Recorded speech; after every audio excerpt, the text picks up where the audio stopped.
네, 5주 2차 아동 검사에 대한 파트로 7장을 이어서 하면은요, 이 파트는 아동의 발달, 행동을 구체적으로 이해하고 아동이 일반적인 발달을 하고 있는지를 판단하기 위해서 우선적으로 아동 검사에 대한 이해가 필요합니다.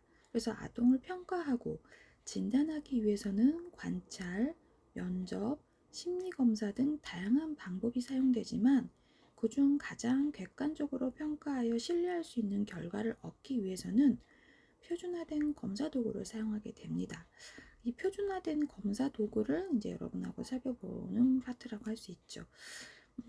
그래서 이 7장은 아동 검사의 전반적인 이해를 위해서 검사의 개념, 특성과 더불어 널리 현재 쓰이고 있는 몇 가지 검사 도구에 대해서 살펴보는 파트이기도 합니다.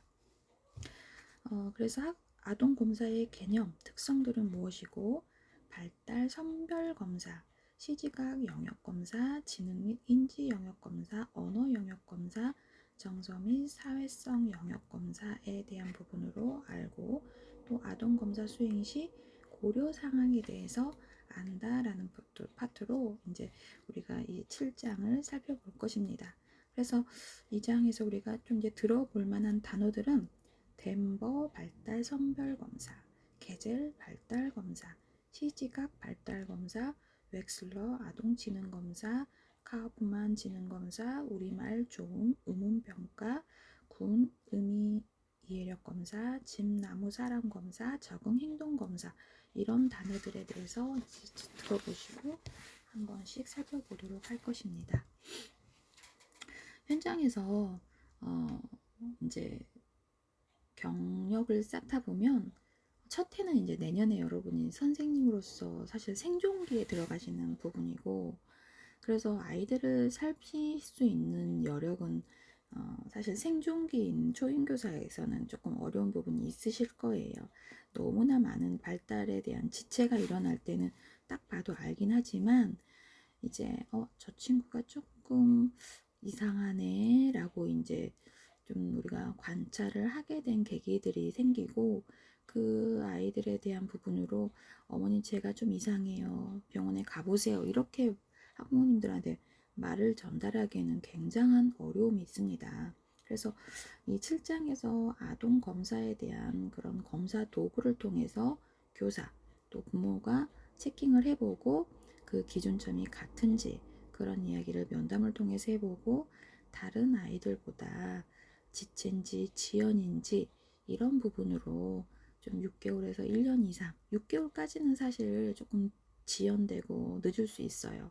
그래서 조금 다른 아이들보다 굉장히 조금 발달의 차가 많이 난다 라고 했을 때는 이제 이런 검사 도구를 객관화되어 있는, 제가 그 이 수업에서 척도라는 말씀을 설명을 드렸던 기억이 나는데, 결국은 이 검사 도구라는 건 측정하는 척도에 대한 부분을 여러 검사 도구를 안내하는 이 7장이 여러분들한테는 조금 도움이 되는, 현장 나가기 전에.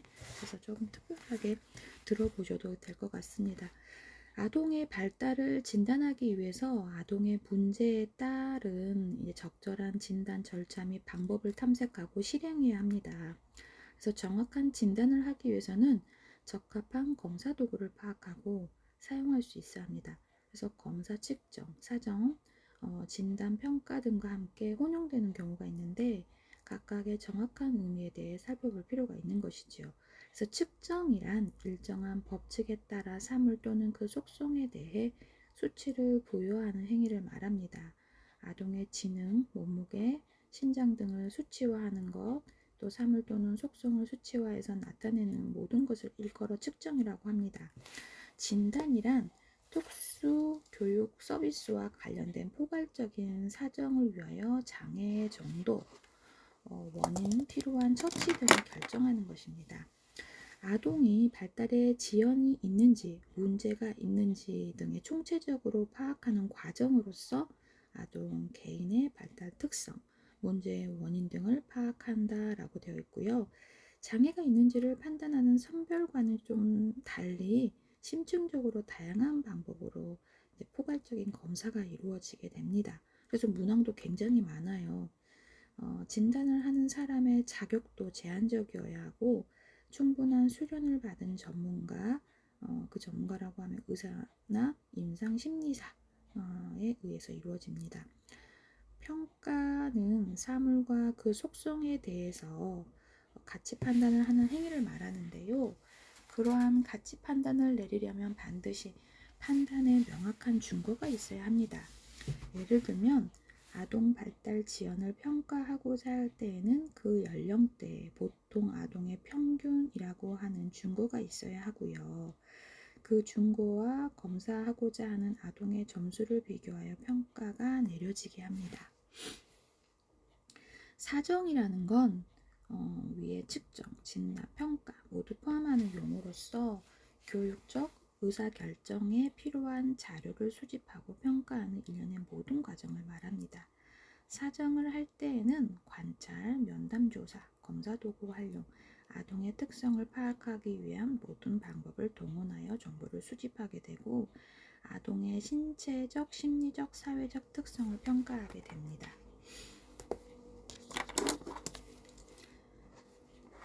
우선 단어가 우리가 알고는 있지만 무엇인가 라는 그 개념에 대한 정의를 물어봤을 때는 사실 딱 떨어지게 답을 하기가 어렵잖아요.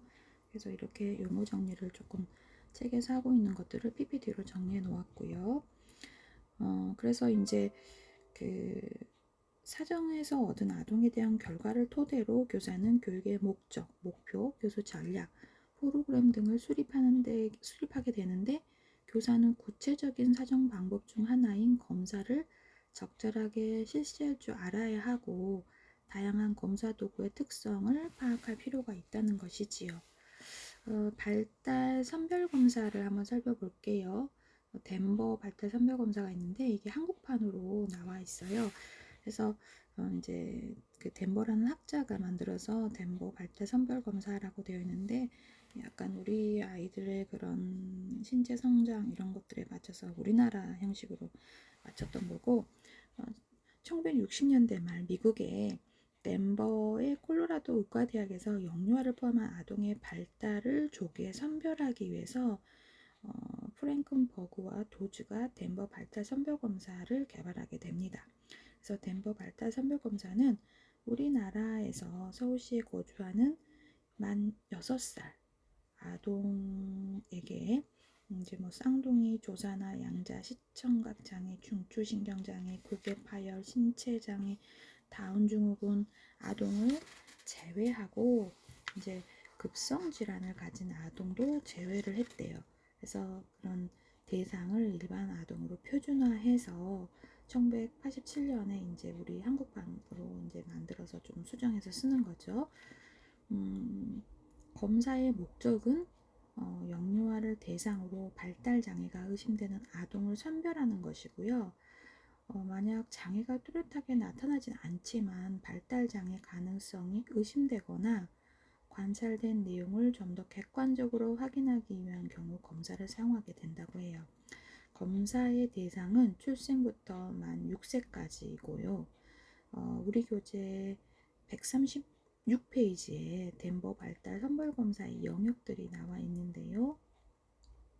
그 검사 영역별로의 연령이 구분되어 있고 덴버 발달 선별 검사를 실시한 후에 채점을 하여서 각 문항별로 합격 또는 불합격으로 평가를 하고 검사의 결과에 따라서 의문, 이상, 검사 불능으로 해석하게 됩니다. 그래서 검사의 결과만을 가지고 아동을 판단해서는 안 되고 평소 아동의 특성에 대해 잘 알고 있는 주 양육자를 통해서 아동에 대한 충분한 정보를 수집한 후에 이를 반영해야 하는 부분으로 안내를 하고 있는데 덴버 발달 선별 검사의 DDST의 영역을 잠깐 안내를 드리면 그 기능 영역에서 개성사회성, 소근육 운동 적용 기능, 언어, 대근육 운동으로 기능 영역을 나눴고 이제 사람들과 함께 살아가고 자신의 신변 처리 스스로 하는 능력에 대한 그런 과제. 그래서 장난감을 당기는 것에 대한 저항하는 거, 과일을 받아서 옷을 입는 거, 물건을 지기 위해서 손을 뻗는 거, 또 듣고 명령을 따르고 말하는 능력을 가리키는 거, 대근육 운동에서 앉고 걷고 점프하는 능력을 가리키는 그런 것들을 수행하는지, 이런 부분들이 덴버 발달 선별 검사의 영역의 예시로 우리 교재에 안내되어 있고요. 다음은 계절에 대한 발달 검사를 살펴보도록 하겠습니다.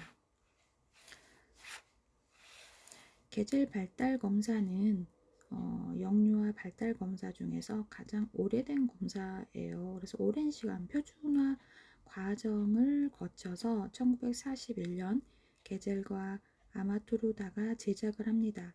그래서 검사의 목적은 행동적 기준을 가지고 아동의 성숙을 발달적으로 평가하는 것으로 검사를 통해 발달 지수를 구해서 발달 장애를 변별해내는 것입니다. 검사에 소요되는 시간은 1시간 정도이고 아동의 발달력과 가족력 등을 얻기 위한 예비 면접이 이루어진 후에 보험검사가 진행이 됩니다. 검사는 총 144개의 문항으로 구성되어 있고 출생에서부터 60개월의 아동을 대상으로 실시하게 됩니다. 여기서 중요한 발달적 성취가 이루어지는 주요 연령을 4주, 16주, 28주, 40주, 52주, 18개월, 24개월, 36개월이라고 언급하였으며 각 연령에서 5개의 발달 영역에 해당되는 문항을 포함하도록 검사를 구성하게 됩니다. 발달 영역의 내용을 살펴보면 적응행동, 대근육운동, 소근육운동, 언어, 개인사회 행동으로 안내가 되고 있는데요. 적응행동의 가장 중요한 발달 영역으로 이를 통해 이후의 지능을 예측할 수 있습니다. 사물을 다루는 행동을 통하여 감각, 운동적인 성숙, 손, 발의 협응, 문제 해결, 간단한 추론 기술 등의 평가가 되고 있고 대근육 운동은 자세 취하기 반응, 머리의 균형 잡기, 앉기, 서기, 기기, 걷기 등이 포함이 됩니다. 소근육 운동은 손과 손가락을 사용하는 조작 활동들이 평가가 되고 언어는 얼굴 표정, 제스처에서부터 언어적 발성, 소리 모방, 말하기, 언어 수용 기술에 이르기까지 언어적, 비언어적 의사소통 능력들이 평가됩니다. 개인 사회적 행동은 식사 습관, 배변 훈련, 놀이, 대인관계 등 개인적 사회적 상황에 대한 아동의 반응이 평가가 됩니다. 시지각이라고 해서 이런 검사 도구가 또 한국판 시지각 발달 검사로 이제 전문 센터에서 연구원들이 검사 테스트를 하게 되는데요. 시지각 발달 검사는 아동의 시지각 특성을 측정하기 위한 검사로 프로스티그가 제작을 했다고 해요. 이 검사 도구는 심리학, 작업치료, 시력 측정, 교육 등의 분야에 종사하는 여러 임상 전문가나 연구자로부터 높은 관심을 받았지만 표준화의 부적절성과 측정 도구의 신뢰도와 관련된 여러 가지 비판을 받아왔고 여러 번의 개정을 통해 전국 만 4에서 12살 아동 1,800명을 대상으로 표준화하여서 2017년 한국판 시지각 발달 검사가 제작되었다고 해요. 4살에서 12살 사이의 아동 2017년에 제작을 했고 이 검사는 이제 4가지 주요 목적으로 활용이 되는데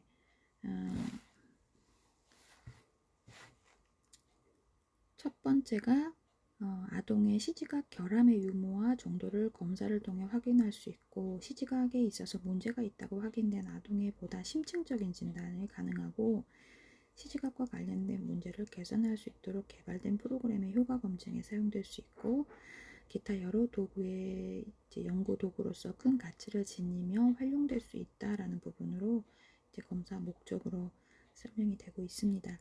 그래서 이 검사의 구성은 눈과 손의 협응, 또 따라 그리기, 도형, 배경, 시각, 통합, 형태, 항상성의 5가지 하위 영역으로 구성이 됩니다. 이 검사는 검사를 실시할 때의 규칙이 존재하는데 먼저 아동의 연령과 관계없이 모든 하위 검사에서 시작점이 동일하고 1번 문항부터 시작하는 시작 규칙, 아동이 연속된 3개 문항에서 0점을 받으면 검사를 중단하거나 연속된 5개 문항 가운데 3개 문항에서 오답 반응을 할 경우 세 번째 오답 반응을 한 문항에서 검사를 중단하는 중단 규칙이라는 게 있대요. 또한 이 검사의 채점을 통해서 원점수, 또 원점수에 해당하는 연령지수, 백분위, 하위검사 표준점수, 종합점수 등을 산출하게 되고 이로 인해 얻게 된 결과로 프로파일을 작성하게 되어 있습니다. 한국판 시지각 발달검사의 하위 영역이 우리 교재 140페이지에 안내가 되고 있는데 일반 시지각에서도 이제 종합척도를 시지각 통합지수와 운동 축소와 시지각 지수로 구분을 하고 그 시지각 통합지수에서도 눈과 손 협응, 따라 그리기가 시지각 통합지수이고 운동 축소와 시지각 지수도 도형, 배경, 시각 통합, 형태, 항상성 이렇게 해서 구분을 합니다. 그래서 그에 따른 눈, 손 협응에 대한 내용은 시각적 경계에 따라 정밀한 직선이나 곡선을 그리는 능력을 측정합니다. 또 그림의 특성을 재인하는 능력과 모델에 따라 그리는 능력을 측정하는 게 따라 그리기고요. 또 도형 배경에서는 혼란스럽고 복잡한 배경 속에 숨겨진 특정 그림을 찾는 능력을 측정하고 시각 통합에서는 불완전하게 그려진 자극 그림을 완전하게 재인하는 능력을 측정합니다. 형태 항상성은 하나 이상의 변별적 특성, 크기, 위치, 음영에 따라 변이된 두 개의 그림을 짝짓는 능력을 측정하게 되는 것입니다. 지능 인지검사 우리 부분은 한번 살펴볼게요. 인지능력 검사하면 여러분 IQ 검사해 보셨죠? 한국 웩슬러 아동지능검사 이제 1판, 2판, 3판도 아니고 5판으로 교재는 안내하고 있는데 여기서는 4판으로 되어 있네요. 5판인데 그래서 아동이 지닌 인지 기능의 전반적인 평가 강점과 약점을 파악하기 위해 개별적으로 실시하는 검사 도구가 이제 한국 웩슬러 아동지능 검사라고 하고 우리나라에서 가장 보편적으로 사용되고 있는 임상 도구입니다. 이 검사가 1946년에 성인용 지능검사로 먼저 개발되어서 이를 토대로 소검사를 아동 발달에 적합한 문항으로 수정하면서 사용되기 시작합니다. 만 6세 0개월부터 16세 11개월까지 아동의 지능을 평가할 수 있는 이제 검사 도구이고 여러 번의 개정을 통해서 이제 5판까지 출시되었다고 해요. 그래서 16개의 소검사로 이루어지고 있고 K, 위스크, V는 유동적 추론의 측정을 강화하는 새로운 3개의 소검사가 추가됩니다. 그래서 13개의 소검사가 토막 짜기, 공통성, 행렬 추리, 숫자, 기호쓰기, 어휘, 도형 찾기, 상식, 공통 그림 찾기, 순차 연결, 선택, 이해, 산수가 유지되었지만 소검사의 실시 및 채점 절차가 수정되게 됩니다. 한국판 카우프만 지능검사를 한번 살펴볼게요. 이거를 KABC 검사라고도 합니다. 아동의 지능과 성취도를 평가하기 위해 제작된 종합 지능검사이고요. 사실 우리 유아교육에서 이 검사를 그냥 이런 게 있다는 정도로만 우리가 알지 이것도 되게 발달적인 부분들로 연구자들이 굉장히 많이 훈련되어 있는 사람들만 하기 때문에 우리가 유아교육과 나왔다 해서 바로 이 검사들을 바로 할 수 있는 건 아닙니다. 그래서 되게 어려운 연구 분야이기도 하고 그래서 아까 임상심리사라든지 의사가 전문가로서 이 부분들을 검사하는 기준들을 가지고 있기 때문에 우리는 그냥 수학 겉핥기식으로 이런 게 있구나 라는 정도로만 그래서 여러분들이 이제 현장에서 특별한 아이들을 봤을 때 이 검사들을 여러분이 체크할 수 있는 건 아니고 이런 검사 센터가 있기 때문에 이제 한번 가보시는 건 어떨까요? 하고 안내하는 정도는 좀 바람직한 방향이라고 할 수 있겠죠.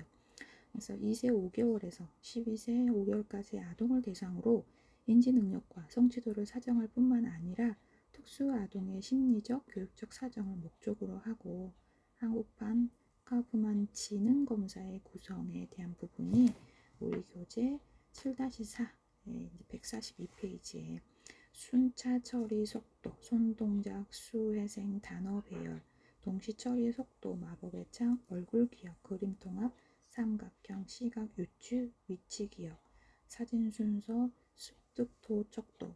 그래서 습득에 대한 척도도 인물과 장소, 산수, 수수께끼, 문자 해동, 문장 이해.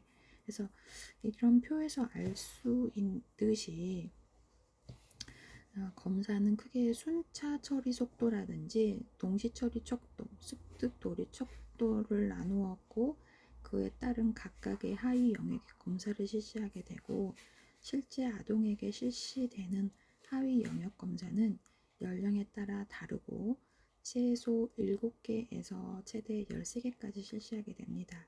실시된 검사의 결과로 아동의 지적 능력과 성취도 점수를 산출하게 되고 또래 집단과 비교하여 아동의 수준이 어떠한지 알 수 있고 이런 정보 처리 선호 패턴을 비교해 볼 수 있고요.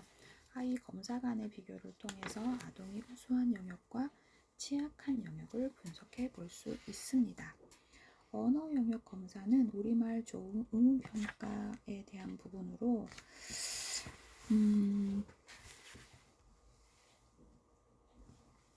1994년에 이제 김영태 신문자가 자음 또는 말소리에 문제를 보이는 조음, 의문장애 아동 성인이 단어와 문장에 산출하는 발음을 체계적으로 이제 평가하기 위해 제작한 검사라고 해요. 그래서 이 검사의 주 대상은 만 2세에서 12세 아동이지만 그림을 이용하고 명명하거나 설명하는 과제를 사용하기 때문에 취약전 아동들에게 가장 적합한 검사라고 합니다. 검사는 낱말 수준에서 자음, 단모음을 검사하는 그림 낱말 검사와 문장 수준의 자음 및 단모음을 검사하는 그림 문장 검사로 구성이 되어 있고 먼저 그림 낱말 검사는 아동이 목표 단어를 쉽게 산출할 수 있는 30개의 그림으로 구성되어 있습니다. 자음 19개, 단모음 10개의 조음을 유도할 수 있고요. 그림 문장 검사는 하나의 그림에서 1개에서 3개의 문장을 유도할 수 있고 그림 내의 각 사물을 보면서 문장을 산출할 수 있도록 구성하게 됩니다.